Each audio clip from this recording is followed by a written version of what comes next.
আসসালামু আলাইকুম রহমতুল্লাহি ওবরকাতুহু। সম্মানিত দর্শক, বাংলাদেশের রাজনীতিতে বিএনপির যে অবস্থান, এটা অনেকটা জোয়ার ভাটার মতো হয়ে গেছে। আপনারা জানেন যে বাংলাদেশের বিশেষ বিশেষ এলাকা, বিশেষ করে দক্ষিণাঞ্চল, এখানে দিনে দুইবার জোয়ার হয়, অর্থাৎ ২৪ ঘন্টার মধ্যে দুইবার জোয়ার, দুইবার ভাটা, অর্থাৎ ৬ ঘন্টা পর পর বাংলাদেশের প্রকৃতি পরিবর্তন হয়। এবং এই যে জোয়ার ভাটার যে অঞ্চল, সেই অঞ্চলের যারা বাসিন্দা তারা জানেন জোয়ারের সময় সমস্ত খাল বিল নদী নালা ভরে যায়। আবার ভাটার টানে ছোট ছোট খাল বিল নদী নালা একদম মানে শুকিয়ে যায়, কাদা, চারিদিকে শুধু কাদা আর মাটি। বড় বড় যে সকল নদী রয়েছে বুড়িগঙ্গার মতো বা তার চেয়ে বড় বড় নদীগুলো, এখানেও এই জোয়ার ভাটার যে টান, সেই টানের ফলে নদীর পানি অর্ধেক হয়ে যায়। বা এমন অনেক বড় নদী রয়েছে যেগুলো এমনভাবে পানি কমে যায় সেখানে যানবাহন চলাচল করতে পারে না, মানে নৌযান চলাচল করতে পারে না। তো বাংলার যে এই আবহাওয়া, এই আবহাওয়ার কবলে পড়ে বড় বড় সুলতান, বিশেষ করে সম্রাট হুমায়ুন, তিনি, এরপরে ফিরোজ শাহ তুগলক, মোহাম্মদ বিন তুগলকের পরে যিনি দিল্লির সিংহাসনে বসেছিলেন, তিনি, মানে ওনারা দুজনই খুব ব্যতিক্রমধর্মী রসিক প্রকৃতির মানুষ ছিলেন। তো তারা যখন বাংলা আক্রমণ করতে আসলেন, এসে এই জোয়ার ভাটার যে দৃশ্য, এই দৃশ্য দেখে ভারী অবাক হয়ে গেলেন এবং বললেন যে এই জাতির সঙ্গে যুদ্ধ করা যাবে না এবং এখানে জয় পরাজয় নির্ধারিত হবে না, আর এখানকার এই জনগণ খুবই আনপ্রেডিক্টেবল হবে, তাদেরকে আবদ্ধ রাখা, তাদেরকে শাসন করা খুবই কঠিন একটা বিষয়। তো ফলে কি হলো, এই জোয়ার ভাটাকে ভয় পেয়ে তারা যে যুদ্ধ করতে এসেছিলেন, ফিরোজ শাহ তুগলক তিনি দুইবার এসেছিলেন এবং দুইবারই তিনি বাংলাদেশের দুইজন শাসক, সেই ইলিয়াস শাহী বংশের শাসক সিকান্দার শাহ এবং ইলিয়াস শাহ, শামসুদ্দিন ইলিয়াস শাহ এবং সিকান্দার শাহ, মানে পিতা এবং পুত্র দুজনের সঙ্গেই সন্ধি করে তিনি ফিরে যান। আর হুমায়ুন মূলত বাংলাদেশে এসেছিলেন যুদ্ধ করার জন্য শের শাহের সঙ্গে, এবং এই বাংলা থেকে তার পতন শুরু হয়ে গিয়েছিল। তিনি চলে যেতে চেয়েছিলেন কিন্তু বাংলা তাকে যেতে দেয়নি, এখান থেকে তার পতন শুরু হয়ে যায়। তো এই যে জোয়ার ভাটা, সেই জোয়ার ভাটা কবলে আমরা যারা সারা বাংলাদেশের মানুষ, আমরা যেভাবে প্রতিনিয়ত এর দ্বারা মানে প্রভাবিত হচ্ছি, আমাদের যারা শাসন ক্ষমতায় থাকেন তারাও কিন্তু জোয়ার ভাটা দ্বারা নানাভাবে প্রভাবিত হন। আমাদের দেশের যেমন গান, যৌবন জোয়ার একবার আসে রে, মানে চলে গেলে আর আসে না। তো রথীন্দ্রনাথ রয়ের কণ্ঠে সেই যে গান, অসাধারণ গান, আপনার যখন মন ভারী থাকবে, কষ্ট থাকবে, আঘাতপ্রাপ্ত হবেন, যখন হতাশ হয়ে পড়বেন কোনো একটা সময়, তখন আপনি এই গানটি বাজিয়ে শুনবেন, দেখবেন যে আপনার হৃদয়ের যে অনুভূতিটা, সেটা কোন পর্যায়ে চলে যায়, আধ্যাত্মিকতার কোন পর্যায়ে চলে যায়, কতগুলো সঙ্গীত রয়েছে। তো এই কথাটা বললাম যে আসলে প্রকৃতি এবং পরিবেশের উপর কিন্তু সব কিছু নির্ভর করে। তো বাংলাদেশের প্রকৃতি এবং পরিবেশের উপর নির্ভর করে ডক্টর মোহাম্মদ ইউনূস রাগ হচ্ছেন, ডক্টর মোহাম্মদ ইউনূস খুশি হচ্ছেন, তিনি রিল্যাক্স হচ্ছেন, আশাবাদী হচ্ছেন, দৃঢ় হচ্ছেন, হুমকি দিচ্ছেন, স্বপ্ন দেখছেন, নানা রকম কর্মকাণ্ড করছেন, এবং যেহেতু ক্ষমতা তার হাতে, ফলে তাকে কেন্দ্র করে আবার যারা রাজনৈতিক প্রতিপক্ষ রয়েছেন, মূলত ডক্টর মোহাম্মদ ইউনূস যদি ক্ষমতা থেকে চলে যান, তাহলে কে ক্ষমতায় আসবে, কারা আসবে? জনগণের সবার মুখে এক কথা যে এই মুহূর্তে তো বিএনপি ছাড়া বিকল্প নেই। বিএনপির বাইরে জামাত, অন্যান্য যে সকল রাজনৈতিক দল, সেগুলোকে নিয়ে ক্ষমতার যে হিসাব, এটা অনেকটা আকাশকুসুম কল্পনা, দুর্বোধ্য, এবং এটা যদি হয় সবাই মনে করবে এটা একটা অতি আশ্চর্য ঘটনা। কিন্তু যেটি খুব স্বাভাবিক, একেবারে 2+2, যেটা অঙ্কের, যোগ অঙ্কের যে ফলাফল, তো সেই 2+2, এই যোগ অঙ্কের ফলাফলে 1 নম্বরে চলে আসে বিএনপি। তো বিএনপির যে অবস্থা, সে অবস্থাটা অনেকটা নববিবাহিত নারী পুরুষের জন্য, যারা দীর্ঘদিন প্রেম করেছে, একে অপরকে পাওয়ার জন্য যারা লড়াই সংগ্রাম করেছে। প্রেমিক এবং প্রেমিকার দুই পরিবারই রাজি ছিল না। প্রেমিকার পরিবার জল্লাদ লাগিয়ে দিয়েছে প্রেমিককে মারার জন্য। আবার প্রেমিকের বাবা, তিনিও কম না, তিনিও প্রেমিকার মুখ অ্যাসিড মেরে ঝলসে দেওয়ার জন্য তিনি লোক নিয়োগ করেছেন। এই অবস্থাতে 15 বছর 16 বছর প্রেমিক প্রেমিকা লাইলি মজনুর মতো ঘোরাফেরা করেছে। তাদের বিয়ে পড়ানো হয়েছে বা পড়ানো হবে, এখন তারা বাসর ঘরে যাবে, মিলন হবে। ওই সময়টাতে প্রেমিক এবং প্রেমিকার যে আকুতি, একে অপরকে স্পর্শ করার, একে অপরকে ধরার, আলিঙ্গন করার এবং একে অপরের সঙ্গে মিশে যাওয়ার যে উন্মত্ততা, তার সঙ্গে বর্তমান বিএনপির যে ক্ষমতায় যাওয়া, রাষ্ট্র ক্ষমতা লাভ করা, তারেক রহমান সাহেবের দেশে ফেরা, বিএনপির শাসন ব্যবস্থা চালু করা, এর মধ্যে কোনো পার্থক্য নেই, বরং এটা আরও বেশি।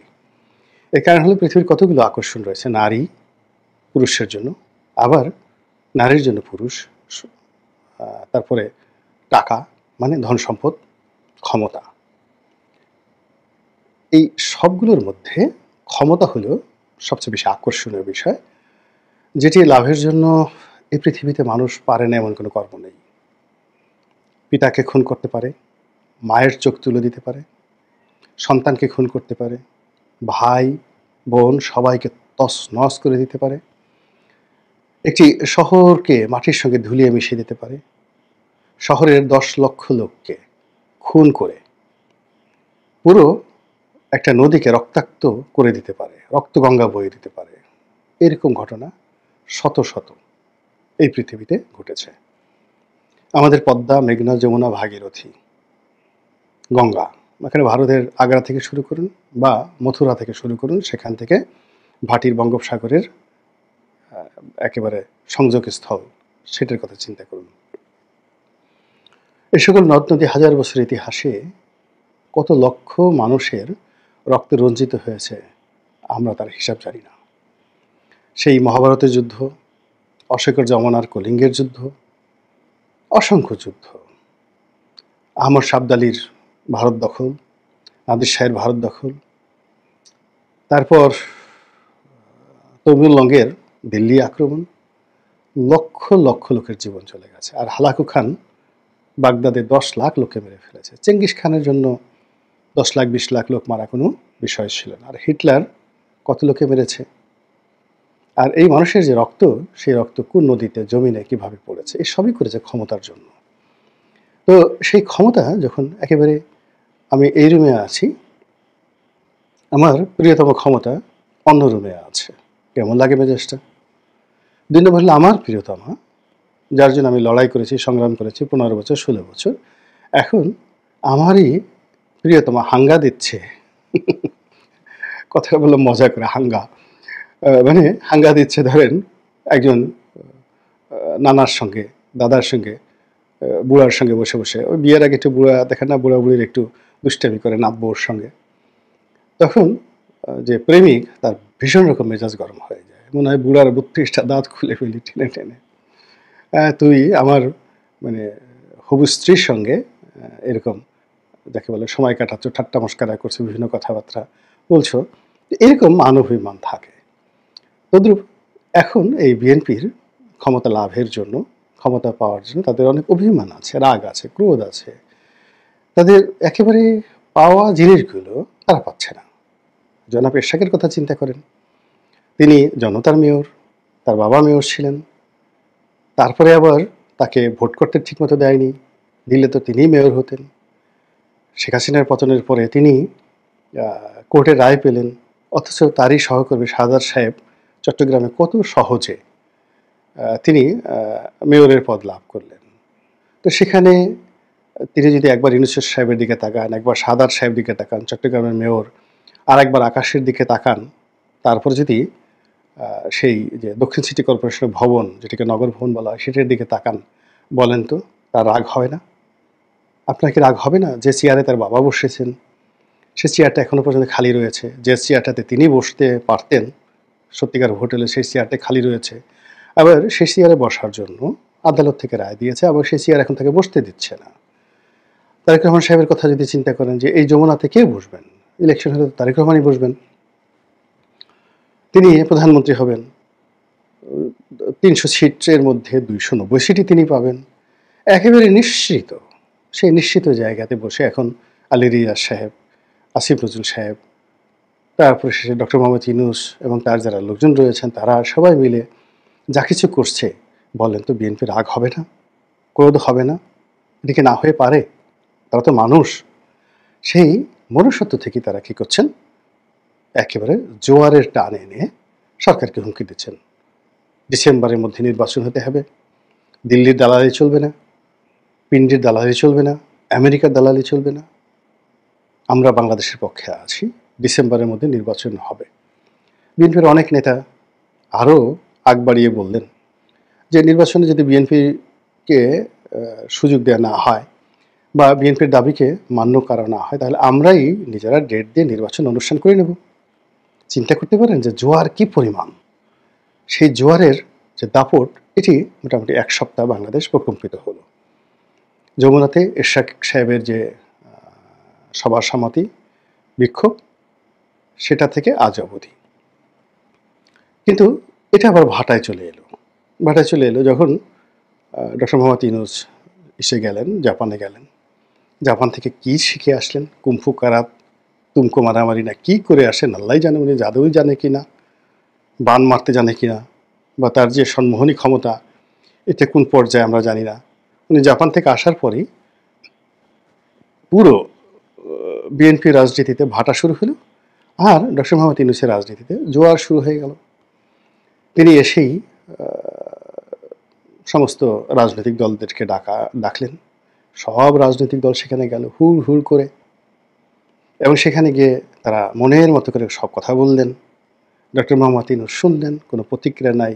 এবং সেখানে বিএনপি যারা নেতৃবৃন্দ গেলেন, তারা বলতে গেলে ভীষণ রকম বিষণ্ণ, বিধ্বস্ত, এবং তাদের যদি 1% সুযোগ থাকতো ওই বৈঠকটি পরিহার করার বা ওই বৈঠকে না যাওয়ার, তাহলে তাদের জন্য ভালো হতো।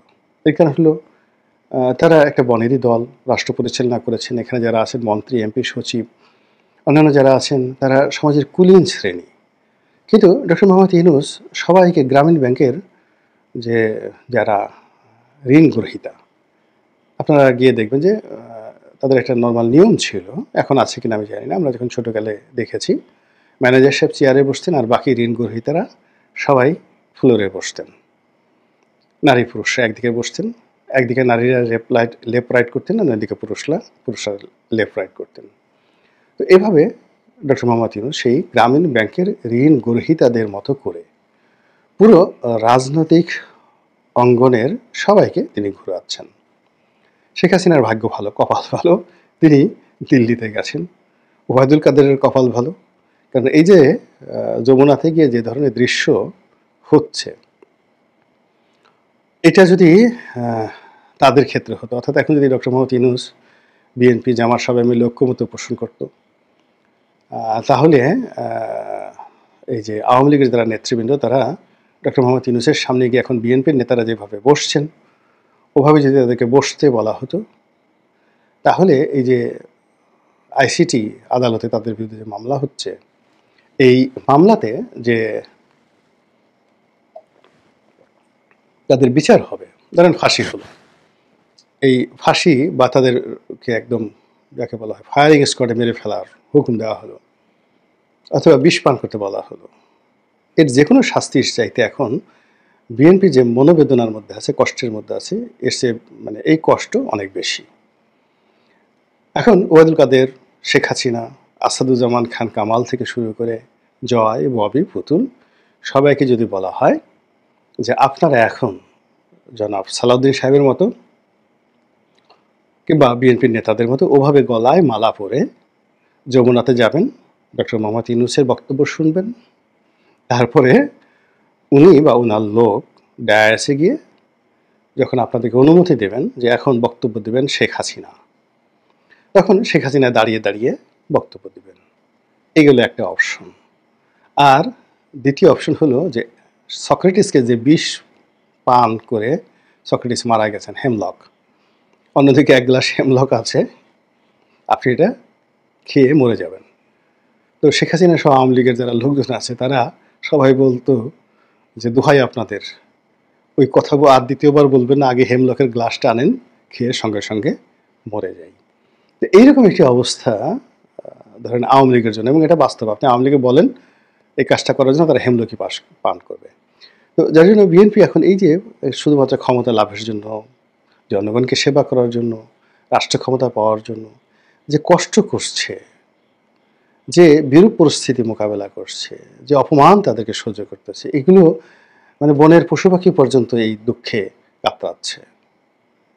এবং এই যে বিএনপির যে একবার জোয়ার আসছে, একবার ভাটা আসছে, এই জোয়ার ভাটার তোড়ে শেষ পর্যন্ত বিএনপির যে নৌকা, বিএনপির তরি, বিএনপির ধানের শীষ, বিএনপি বিপ্লব, বিএনপির ২১ দফা, অনেকগুলো দফা করেছেন, তারপরে ২৯ দফা, তারপর ডক্টর ইউনূসের সংস্কার, এগুলো যে কোথায় যাবে, কোন সমীকরণে গিয়ে পৌঁছাবে, এবং শেষ পর্যন্ত এভাবে যদি আরও ৬ মাস চলতে থাকে, এরকম ৬-৭টা মিটিং চলতে থাকে, কত মানুষের যে হার্ট অ্যাটাক করবে, কত মানুষের চুল উঠে যে মাথা টাকও হয়ে যাবে, কত মানুষের যে ব্রঙ্কাইটিস হবে, একমাত্র আল্লাহ রাব্বুল আলামিন জানেন।